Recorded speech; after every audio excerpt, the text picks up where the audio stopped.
Do you believe in order for you to be a good person, that you can't make any mistakes, that you can't get angry, that you can't let anyone down ever? And then in that pursuit, you become even more strict with yourself. You become self-critical. You start judging yourself. Nothing that you do is good enough.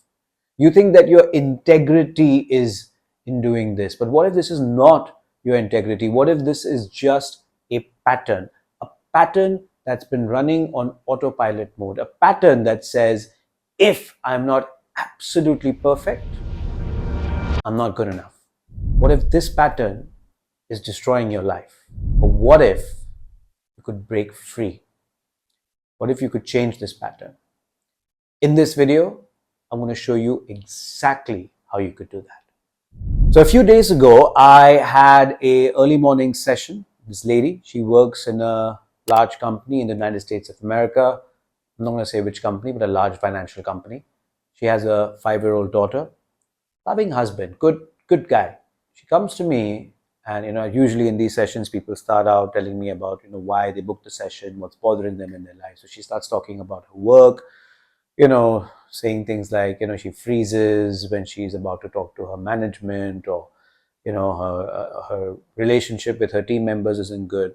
But then sooner or later the reality comes out.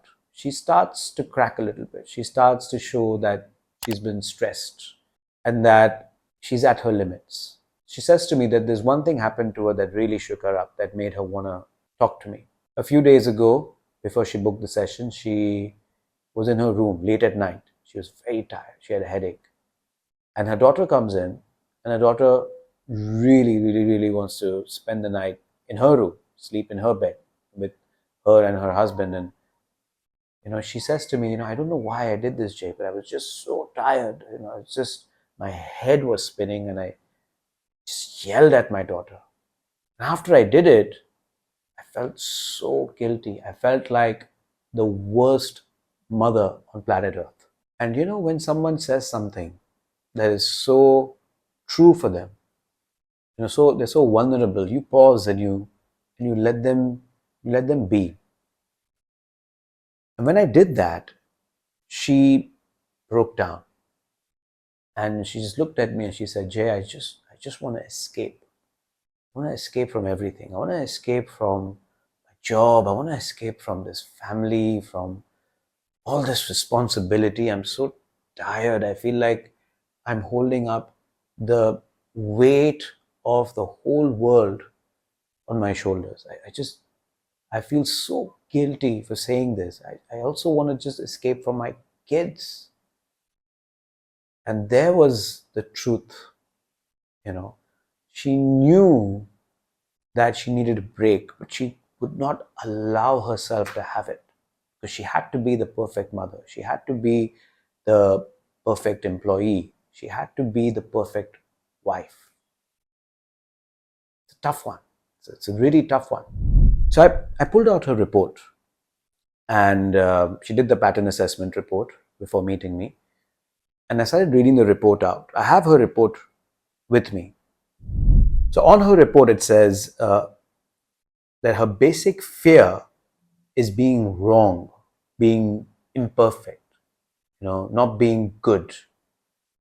And the rule that she lives by is that I will be okay when I get it right. Which means if I don't get it right, I'm not okay. And I'm telling her this. And she's nodding her head. And then I ask her, how does this affect your relationships? How does this affect your relationship with your team at work? And I have it over here, what she said. She says, I expect others to be perfect like me. And when they miss a step, I get stressed. I show my frustration. Sorry. So I asked her, how do people react when you do that? She says, some people don't like it. With my current team, I'm not able to make any connection with anybody. Sometimes I can be good, but when things go wrong, I'm a totally different person. And then I asked her, I think that was the most important question that I asked her, which was, how do you treat yourself when you make mistakes. And the thing is, with people of her pattern type, her pattern is that of a reformer, a perfectionist, a type 1, which is not important for you to know. But just know that, when someone is critical with you, or if you're that person that is critical of others, I also know that you're probably 10 times more critical of yourself. The next time somebody is criticizing you, just know that they're probably worse to themselves. They treat themselves 10 times worse than they're treating you. So she says, I keep blaming myself. Why do I do this? Why do I do this? Why do I do this? I keep obsessing, you know. I keep telling myself I should have concentrated more. I should have been more careful. I should. And I put even more pressure on myself. And then when I put more pressure on myself, I make even more mistakes. Because who wouldn't? Then I asked her, do you even allow yourself to relax ever? No? I keep doing something or the other. From her report, her pattern was clear.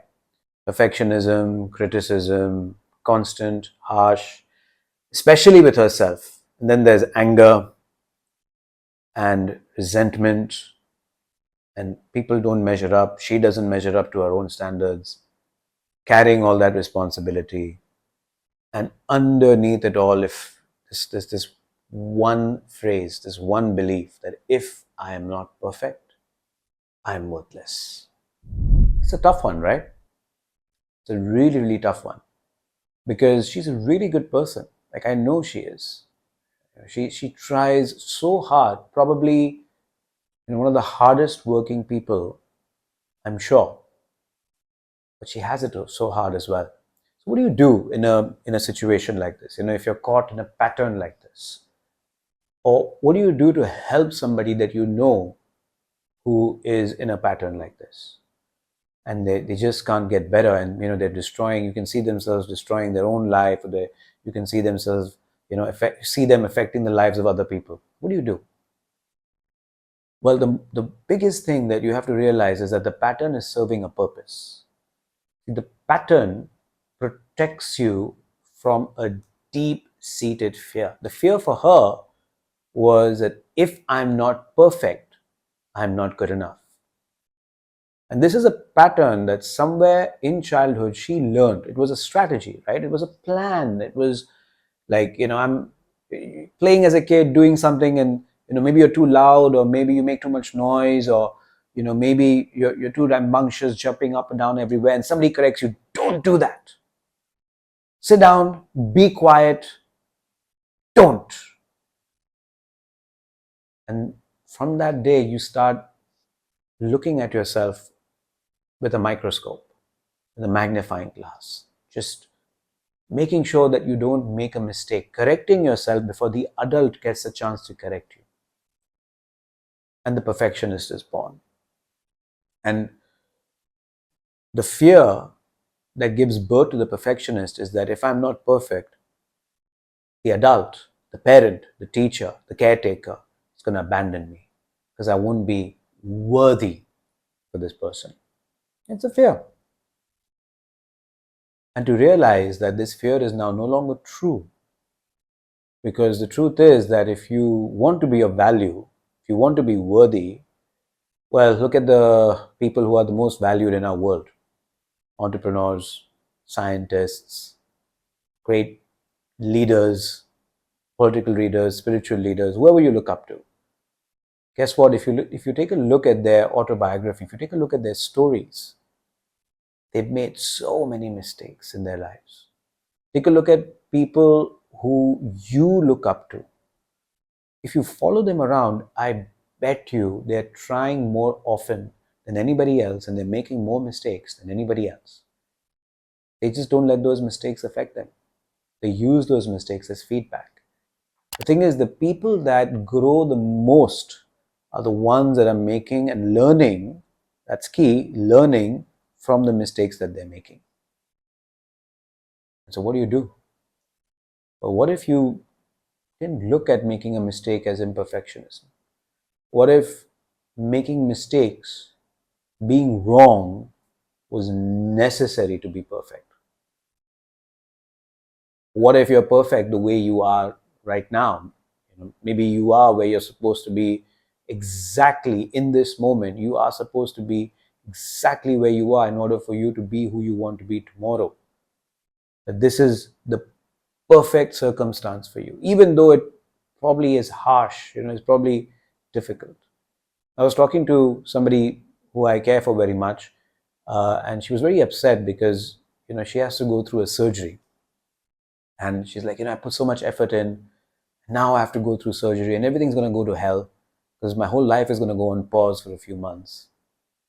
And I looked at her and I said, well, maybe this is exactly what you needed so that you could change your focus to do something that you don't usually take your time or put efforts into doing.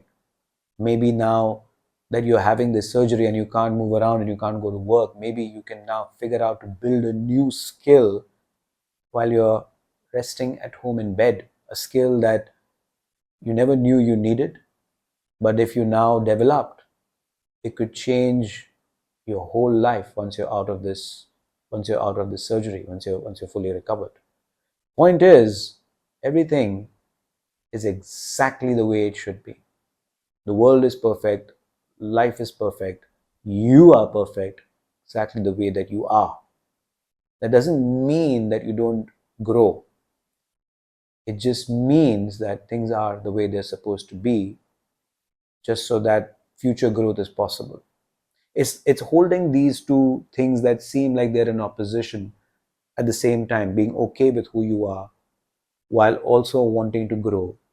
If you are wise enough to be able to hold these two things, then you can go after whatever the hell you want to go after. You can achieve great things in life, but you don't have to make your present hell. And I think that's really, really important. I think the one thing that people must remember is that you can't use the same key for every door every time in your life. It's not going to work. Can't be perfectionist every time, everywhere. You can't be a helper. You can't be an achiever. You can't be an intellectual.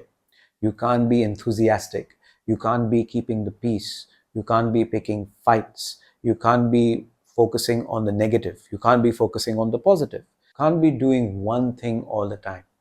You have to look at life, you have to look at the situation, and you have to see, what does life demand of me right now? And you have to act accordingly. The strategy that made you successful as a kid, that you learned, that became second hand for you, will not serve you as you grow into a full grown adult. Being flexible in your behavior, being able to decide what to do on the fly, to think on your feet,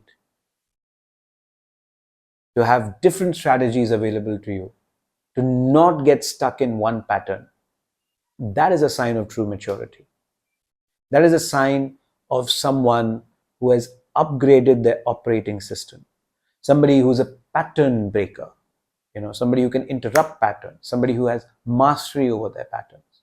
Now, if you're somebody who wants to take that step, and the first step to doing that is to become aware of your patterns, just like my client did the other day, and to start realizing that you have more options, you can do something different, you can choose to relax if you want to.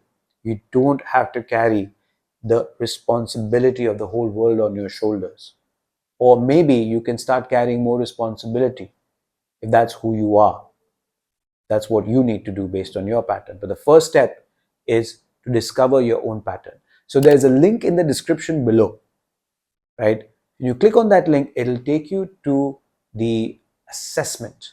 It's an assessment that's going to give you a glimpse of your pattern. You should go and do that, because the report that you'll get is absolutely incredible. It will tell you so much about why your life is the way it is and why you're stuck and what you need to do in order to upgrade your operating system and operate on a completely different level. And if you're interested in that, go and click on that link.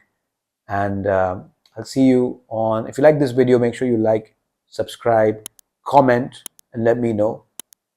And I'll see you on the next one. This is Jay signing off.